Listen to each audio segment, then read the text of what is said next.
It's the only way to overcome our aparadhs and prevent future aparadhs. And it's the only way to call out the Lord's name in a way that He takes us serious. Krishna takes us... Krishna will connect us with Himself in any way we chant the name. But He'll take us serious to reveal Himself and really help us when we chant with great seriousness. And seriousness means humility, with a desire to serve. This is what Sri Chaitanya Mahaprabhu personally demonstrated, and this is what each and every one of his devotees personally demonstrated.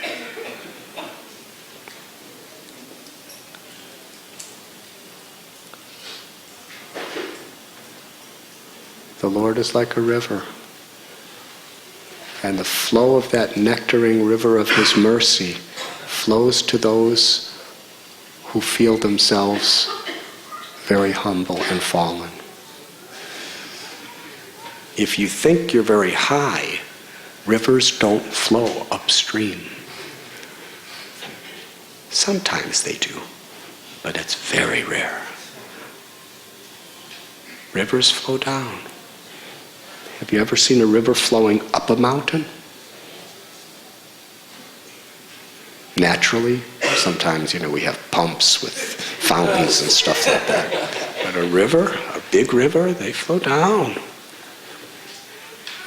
So the nectarine mercy of the Lord goes to the low, goes to those who feel themselves lowly. They don't go up to those who feel themselves great.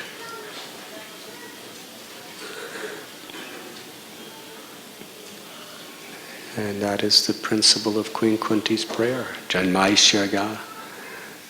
She says that those who are proud of high birth, high education, high wealth, and high beauty, they cannot call your name with feeling. Akinchana gocharam. You are the property of the impoverished. And what does that impoverished mean? It doesn't mean you necessarily have to be physically in poverty, but it means you feel that nothing is mine. Akinchana gocharam. Because after all, the gopis were supremely beautiful. That wasn't a disqualification for them. But they weren't proud of their beauty. Their beauty was just for Krishna's pleasure. It wasn't for their own arrogant enjoyment.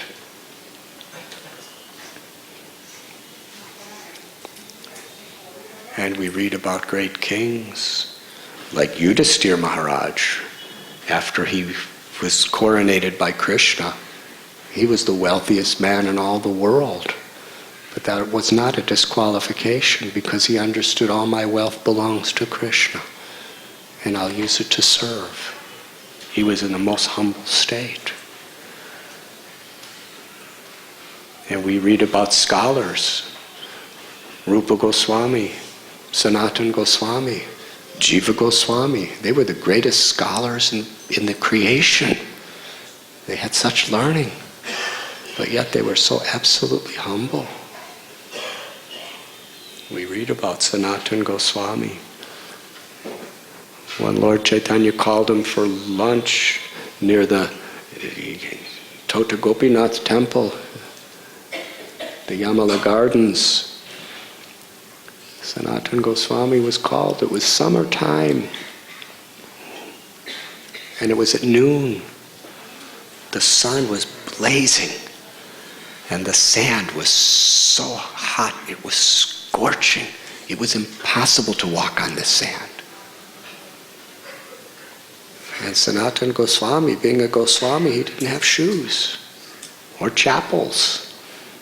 Not even the wooden ones that Govinda Prabhu wears.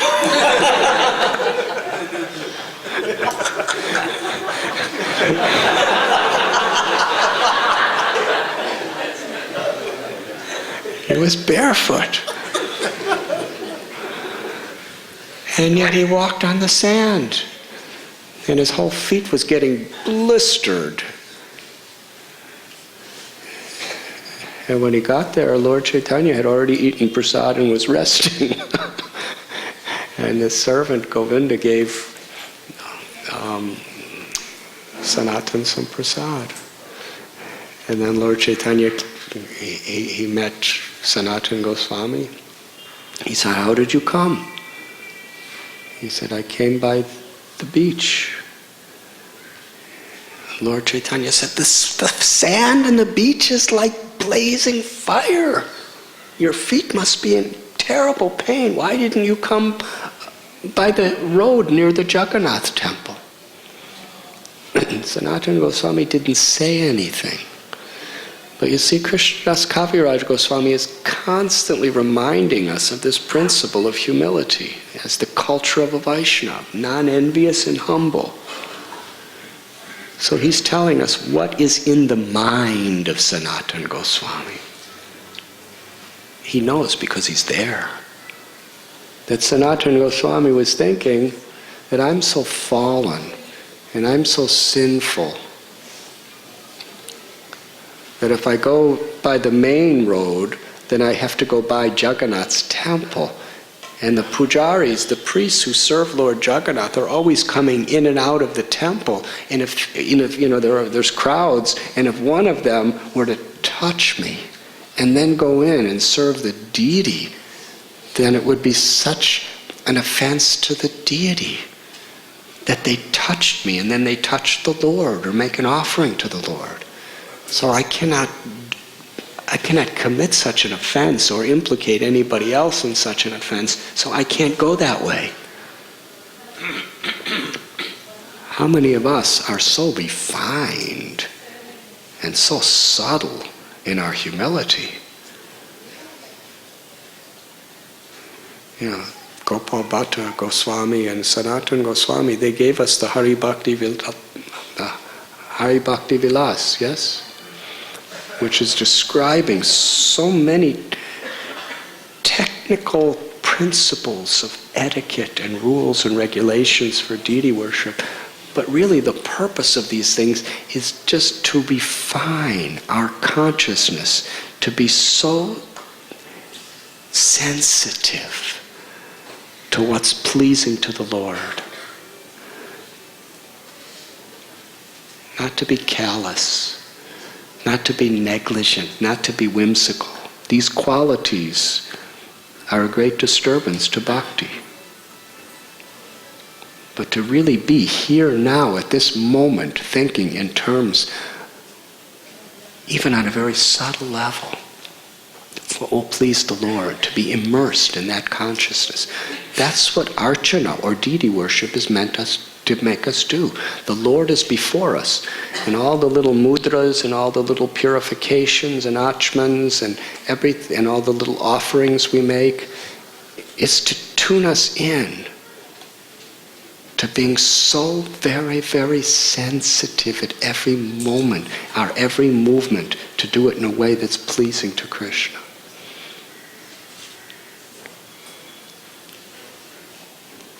Raghava Pandit. Lord Chaitanya was praising Raghava Pandit in Panihati because he always wanted to bring the best of the best of the best of everything he possibly could for his deity of Madan Gopal. And one time he had all these coconuts growing in his house, but there was a better kind of coconut that grew some distance away. And he had to go all the way to this place to get a more tasty coconut. He got some, and he clipped them, and what he would do, he would bring them into the deities, and he would give the whole coconut open, and the deities would drink it. And then he'd take it off the altar, and he'd scoop out the malai and offer that, and the deity would eat it. Very technical deity worship. And one time the pujari, as he was bringing the coconuts and the offering, he happened to touch with his finger above the door And then he touched the coconut, and Raghava Pandit saw that and took the coconut and threw it over the wall. It cannot be offered to the deity. These are priceless coconuts that he went a long way to get. Why? Because he was thinking that, people walk with their feet on the floor, and if a breeze comes, it may take some of the dust that's on the floor and bring it up to the top there. And he touched the top, and then he touched the coconut. Therefore, the coconut can't be offered. Now, for most of us, we wouldn't think of that. And even if we did, we'd say, this is a valuable coconut. I went so many kilometers walking to get. I'll wash it in case any dust happens. But for Raghava Pandit, it's too late. Washing won't do. Discard it, throw it. Let somebody else eat it, not Krishna. And Prabhupada says that, you may think this person had some cleansophobia or something.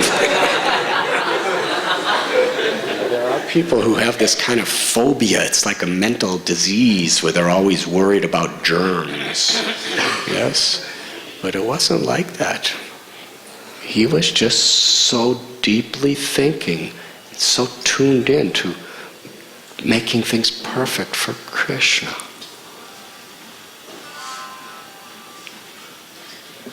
So this was Sanatana Goswami's feeling, that a pujari of Jagannath may touch me and then touch Jagannath. So rather than take that very, very extended, remote chance, he walked a long distance of several kilometers with bare feet in the blazing sand, and his feet were terribly blistered. But he wouldn't tell Lord Chaitanya his reasoning. But Lord Chaitanya understood his heart. And he is a symbol of humility. You see, if people just do these things, it wasn't that he's an extremist. It's a matter of the heart. It wasn't that Lord Chaitanya was so much impressed by his blistered feet. It was his heart.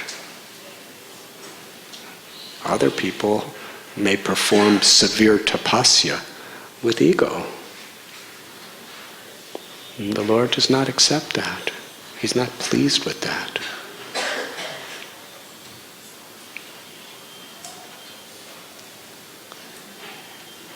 But the Lord showered his infinite mercy on Sanatana Goswami, because Sanatana Goswami, although the most learned scholar in the world, he and Rupa and Jiva, they felt themselves fallen and humble.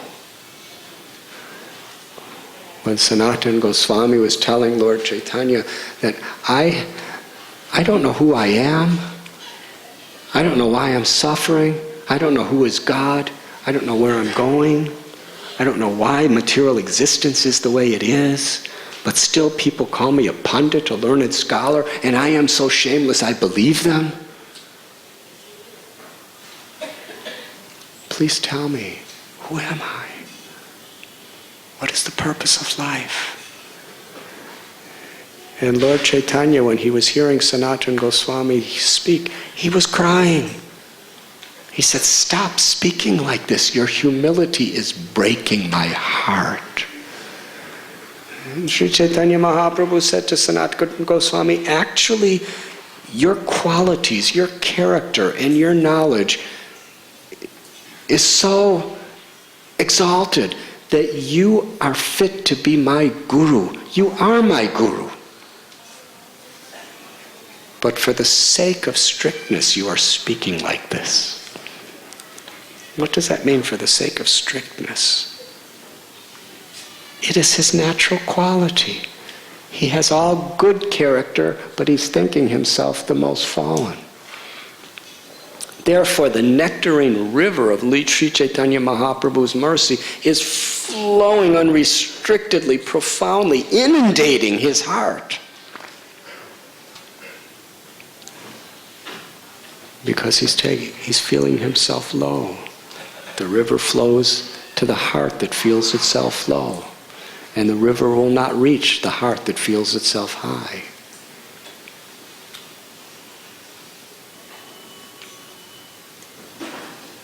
This is spiritual geology.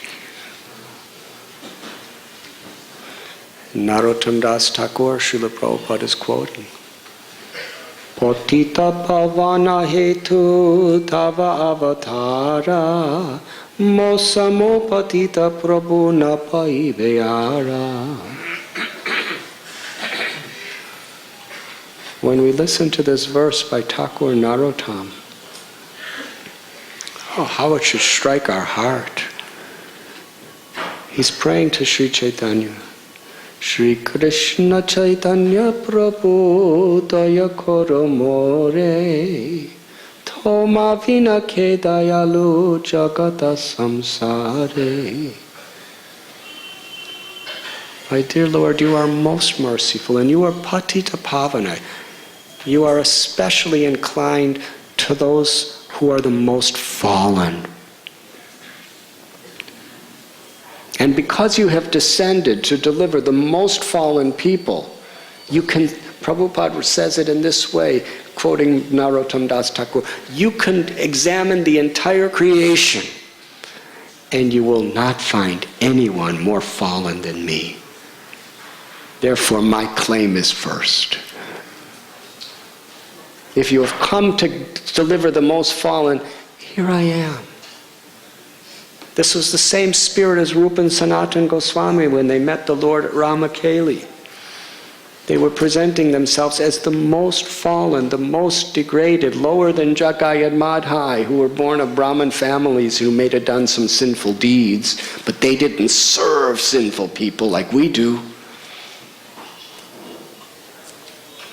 You have come as to deliver the most fallen, and the purpose of your avatar will be fulfilled if you can deliver us.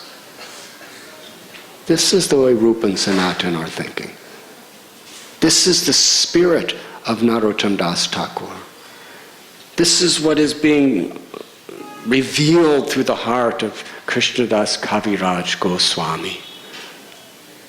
And Srila Prabhupada explains they are not just speaking these words as flowery poetry.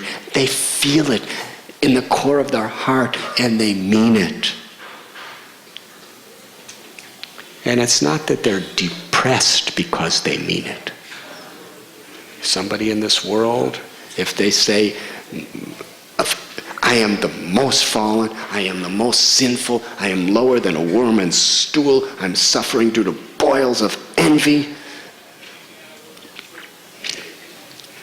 If it was on a material platform that people are thinking like that, they'd have to be in a mental hospital. Yes? You go to a psychologist and tell them, I'll quote these verses.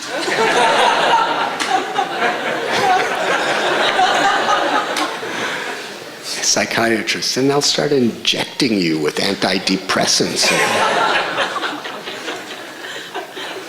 And they'll start, giving you counseling to make you feel good. Actually, you're a good person, and you're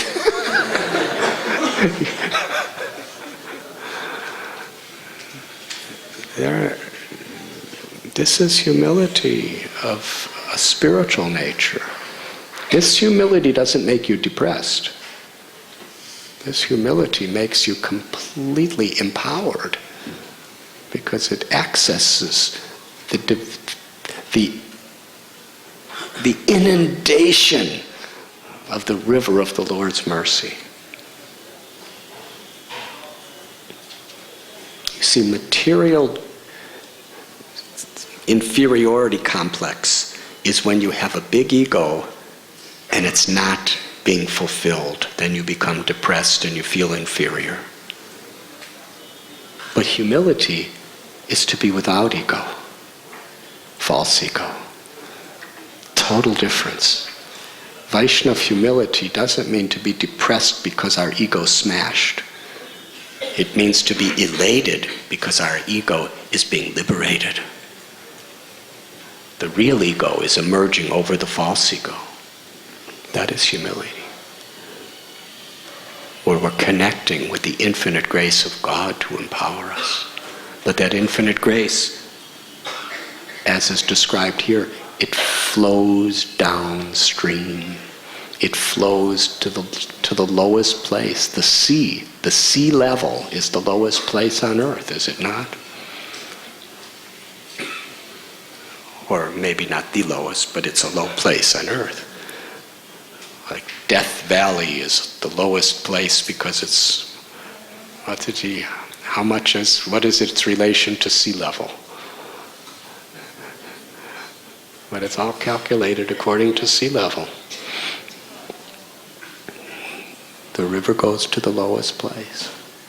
That's where the river finds its destination, in the sea.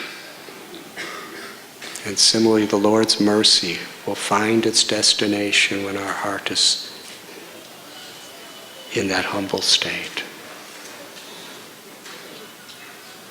And this is Sri Chaitanya Charitamrita. It's all about this.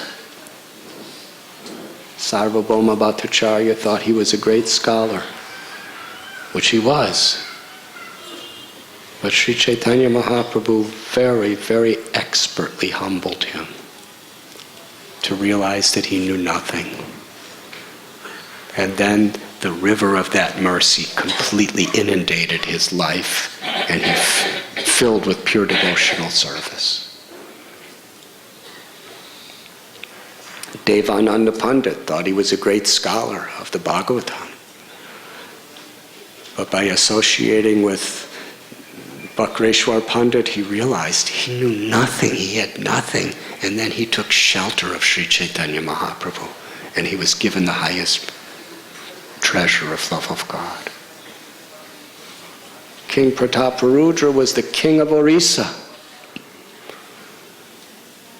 But his armies didn't impress the Lord.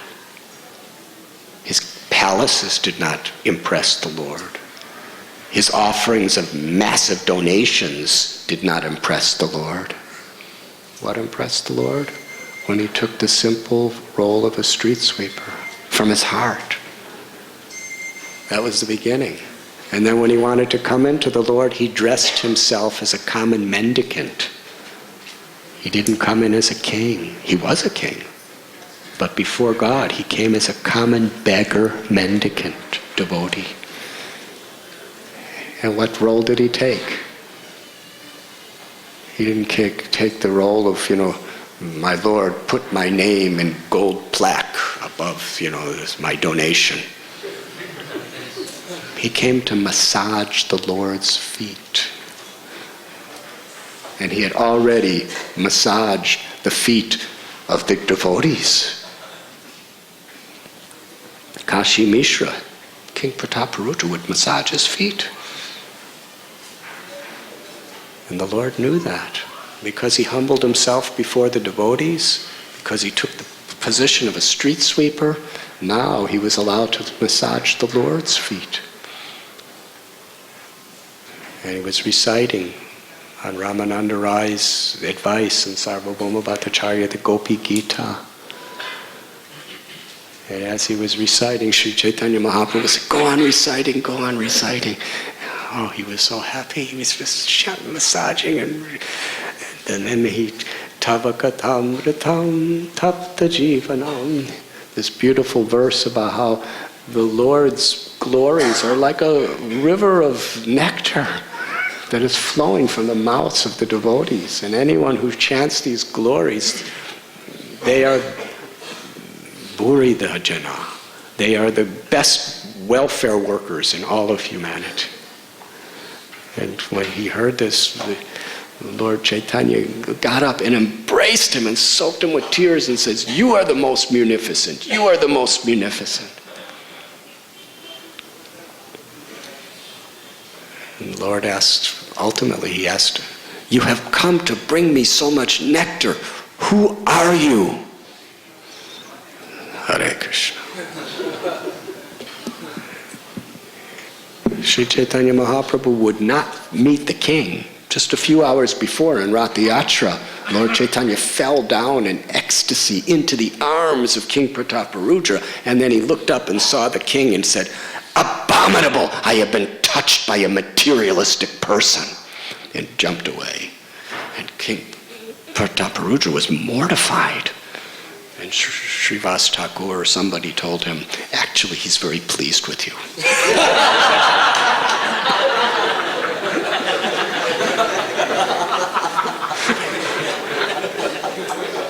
But Swami's, he's a sannyasi, so, he has to do these things. So now King is being asked by Sri Chaitanya, "Who are you?" You can't tell a lie to the absolute truth and get away with it. If he said, "I am King Prataparudra," oh God. He was in a disguise. And he couldn't lie and say, I'm somebody else. He had to tell the truth. But the king, from his heart of heart, he told the truth. Because he wasn't thinking, "I am King Prataparudra." He said, "I am simply the servant of your servants, and the only aspiration I ever have in my life is to be the servant of the servant of the servant of your servants." That was actually what his heart was. And that's why the river of the Lord's nectarine mercy inundated the king, and he gave him such mercy because he was feeling that way. Lowest position. He was in the highest position, but he was feeling himself low. When Srila Prabhupada was on Jaladuta, he was the highest Paramhamsa in the world. But he's saying, "You have given me the name Bhakti Vedanta, but I have no bhakti and I have no Vedanta, no knowledge. It is only by your mercy that you can fulfill the true meaning of my name. I have no qualification." He's saying he has no devotion and he has no knowledge, and he's feeling it. He wasn't writing that on some website or something. It was just between him and Krishna.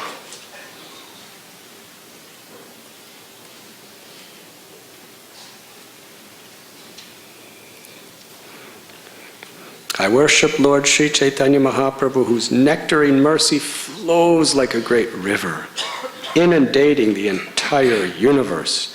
Just as a river flows downstream, Lord Chaitanya especially extends himself to the fallen.